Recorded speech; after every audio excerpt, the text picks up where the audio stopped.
this bad disc golf form? Well, according to internet comments, it might seem so. But how do you get to be a professional disc golfer with form like that? Well, I decided to grab my super slow motion camera, jump on a plane to Nashville, and find out myself.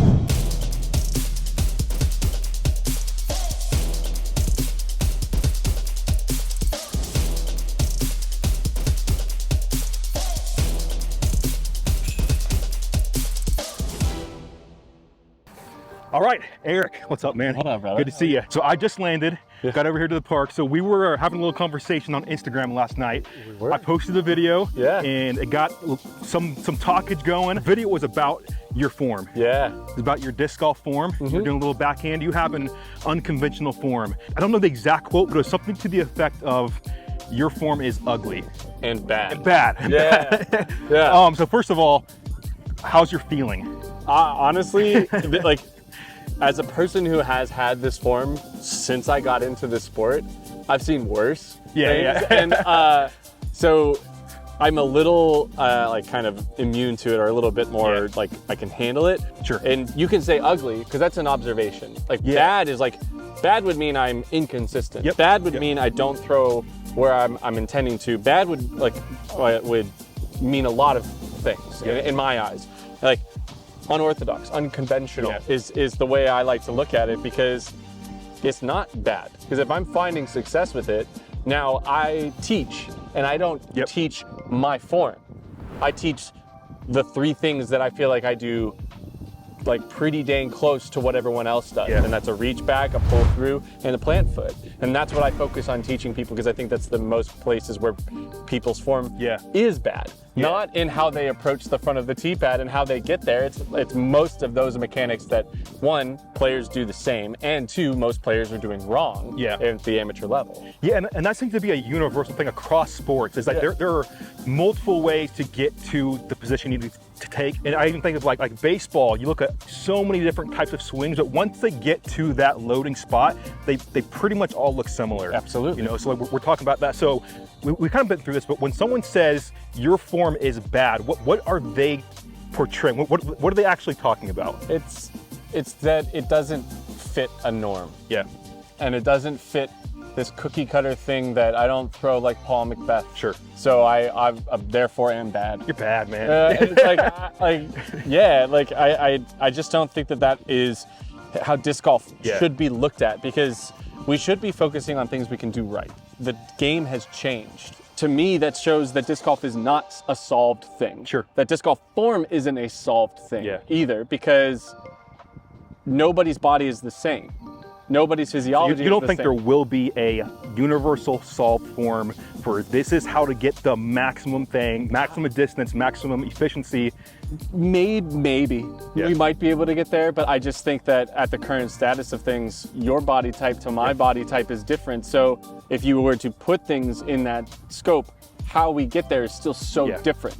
All right, this is my high-speed camera. Okay. It's what we use to film. It's what we use to post some of the posts we're making. That creates a really, really, really slow motion footage. And it might be one of the tools that we're talking about as far as like how to gauge form. What does form look like? Efficiency, into finding little micro things exactly. that people can change. I don't think it ever needs to be something drastic for a lot of players too. Yeah, so I thought it'd be cool to take a look at the form we were talking about, your form, maybe compare it to some other standard forms, and then we get out in the field and talk through it as well. I love it. Let's do it, man. Let's do it. We got our video in front of us here. What we're gonna do is compare you versus Braden Sides, who was on the exact same hole. Yeah. So we're looking at something that's very similar. It looks the exact same. It should be the same type of shot, same energy into the shot. Haven't seen it at Brewster Ridge. Yeah, man. I know that shot very well. Yeah, let's take a look. Ready? 3, 2, 1, and go. Yeah, first thing you see, one of the first things I see is the way we approach, and there are different approaches. Some people approach more of a side angle, like look at my shoulders are already sideways. Yeah. Braden is kind of standing straight up, and I think Mason Ford does this really well, where he likes to go very linear. And I think Braden has a similar approach. I am very diagonal with my run up into the throw, as James Proctor has called it, a controlled grip lock. And I took all inspiration from a player like Steve Brinster, but I mean, we're keeping the disc in a similar spot. And I also have the wide rail, so we're gonna probably see this as well. We're turning our body And this is where things get different and ugly or bad, as people Yeah, call it. unorthodox. Why is he jumping in the air? Where is his hand going? Boom. So right there, We can see it. your feet are off the ground. Yeah. There's not a lot of players on the Pro Tour that their feet are off. Can you talk through that a little bit? So that's a Steve Brinster hop, like throwing it back to an absolute legend in the game. And I saw him do that in a USDGC video a long, long time ago, 20 plus years ago. And that stuck with me and I found success with it. And at that point, so I think 20 years ago, that's like, we didn't have as much technology as we do now to be able to analyze. So I saw one person do it and I went and applied, and then I built that muscle memory of that type of shot, and I was finding success. So I was able to lock that in early on in my throwing as well. So, I mean, but the part of it is like, if you're looking at us, like we're attacking and moving in similar ways, and like where we are in the throw is pretty similar. Now, Braden, you would say, is definitely much more clean and traditional form, for sure. But when we get to this pull through is what I'm excited to see. So as we come through, we're about to plant. And your follow arm is much higher. Mm-hmm. Well, if you look at, it's funny because if you look at Dave Feldberg, same. He would come through with his arm, and I try and do that. This is a shot that I think as well, it's a hyzer that I'm like controlling, where I won't always come through because I don't need to rip it. But on my bigger shots, I do feel like I do have a little extra coming through with your follow hand. A little bit more. Yeah, because you're going to come back here a little bit. So you can manipulate to keep it out. Yeah, to keep it out of the way in ways is like a lot of what I started to work on when I was. And I have had a swing coach. His name's Landon Knight. He's out of the Dallas-Fort Worth area. He's fantastic. One of the best people I've ever worked with, as far as he's like, why would we change anything that you're doing as well? So I think that there's some beauty to that. But look, we've like both gotten to an extended point of, he might be throwing a flat shot, I might be looking for this hyzer, but we're both like finding good extension. We're both reaching to get into the brace point and the plant foot. Your lower body is almost exactly the same. Yeah, look at us. Lower body is exactly the same, but the upper body, there's some difference. Totally. And one thing that I like when I teach, it's this, we're trying to get a straight arm reach back is what we're trying to do, in which we both had that a few frames ago. And now we're focusing on the pull through, and the focus on the pull through is to be as level as possible. I know that I have a little bit of dip in mine, but it's hard to work out, and if I try and overthink of, you got to be level on the pull through, I might not commit to my shot. I'm thinking about the wrong things at that point. So that part I think is good as we come into our chest and the follow through. And if you look, we've both created distance on our plant foot to where we weren't planting parallel. We had the staggered stance to where we were able to engage, and then the follow through is really good here for both of us. All the way swinging around. My arm comes around at a similar time his does. We look the same. Lower, upper, exactly the same. On follow through.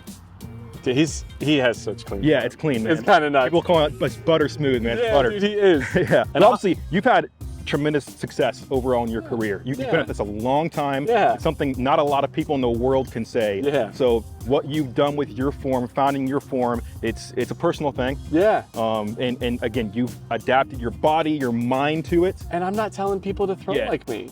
I've never once said that. Like, don't do I actually kind of make the joke, don't do it. But it's like, if you found something that is working for you and you're finding really good success, and I mean really good success, where you're hitting your lines and you're accurate at 350 plus, who's to say that that's wrong? Because that's enough to be competitive in our sport. I know of players who have fine-tuned and tinkered with their form, and then it breaks. Like, you have to There's a foundation that you need to have. And let it and go from there. I think that that's a common misconception of that if you're not throwing it perfectly, then you're missing out on distance and all these other things. And it's like way more about controlling your angles and choosing the right discs and making the right decisions in the moments and having a good mental game, and the list goes on and on and on about what actually matters as a disc golfer. And if you can't do those things, find a computer, find a cell phone, find a good form, type "you suck" on it, and then we're good to go. So exactly. Let's go out to the field and throw a couple shots. I love it. All right, out in the field here, let's talk through this unorthodox form, man. Yeah. Yeah, you want to rip a couple shots? Absolutely. Let's do it, man. Let's send it. So the main things that I really try and focus on is, you know, trying not to change the power, just trying to like keep the swing the same. I remind myself to throw things like I throw my Pathfinders as much as possible. Another part is I like to disc down as much as I possibly can. So if I don't have to throw an Emperor and I could just lean on a Dynasty, I'm gonna do that. So it's really kind of trying to make things feel natural and look for my most comfortable release angle, which is just a slight hyzer, let me being able to rip, helps me stay over with my shoulders a little bit and engage my core even more. So let's send it.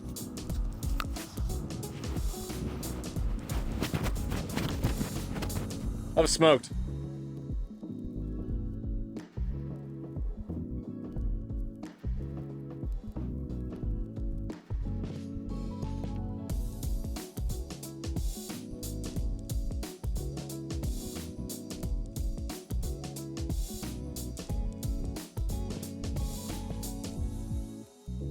So what I've kind of figured out is that allows for like my tempo to feel good. Like, and the arm up is just natural because what I feel like that does for me is getting things out of the way. Sure. And the wide rail with the reach out and everything is also making sure that I don't pull through into my chest and I don't round in my throw. So that all kind of happens to create separation. There's a rhythm. And there's a rhythm to it. There's beats to the way you're throwing. So the tempo feels really good. That if like when I'm up in the air and then I'm coming down, you know when that foot hits. Yeah, if you were to like do a little ASMR with a nice little microphone, you'd hear. And we can. You'd hear that foot snap. Ba-dum. Yeah, and then into the snap. And that's kind of playing in your mind, like not subconsciously. Yeah. It's there.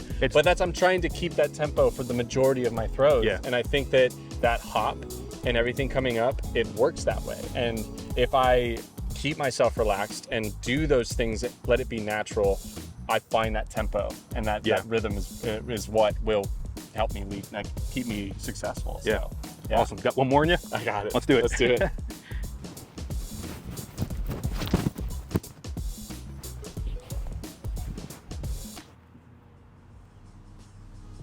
That's it, man. Thank you. That is the ugly, bad form that we're talking about. So, dude, thanks, man. Final thoughts? Choose positivity. Yeah, right. Like, be nice to each other when you don't understand how your words are going to come across on the internet.